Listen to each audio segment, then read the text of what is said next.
ప్రభువైన యేసుక్రీస్తు నామములో వింటున్న మీ అందరికి కూడా వందనాలండి.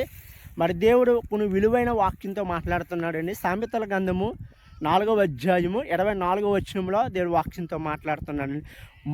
మూర్ఖము లాంటి మాటలు నీ నోటికి రానియకుము అంటే ఈ వాక్యానికి అర్థం ఏంటంటే, మనం ఒక్కొక్కసారి ఈ లోకంలో చాలా దిక్కులు మనం జీవిస్తున్నాం. మన కుటుంబంలో ఏంటి, మన ఫ్రెండ్స్తో ఏంటి, చాలా దిక్కులు మనం ఉంటాం.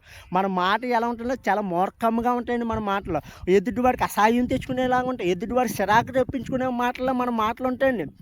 మనం దేవుని నమ్ముకున్నాం. మన మాట ఎలా ఉండాలండి? పరిశుద్ధంగా ఉండాలి. మన మాట చాలా యథార్థంగా ఉండాలి. మన మాట ఎంతో మధురంగా ఉండాలండి. చాలామంది కూడా మనం లోకువైపోతున్నాం ఒక మాట ద్వారాగా. ఎదుటివాడిని మనం రక్షించుకోవాలన్నా ముందు మన నోటిని చాలా జాగ్రత్తగా కాపాడుకోవాలండి. ఎదుటివాడిని మనం రక్షించుకోవాలంటే ముందు మన మాట పరిశుద్ధంగా, మన మాట కరెక్ట్గా ఉందాం. దేవుడికి మహిమ తెచ్చుకునేలా మనం జీవిస్తాం. దేవుడికి ఘనత వస్తుందండి. మరి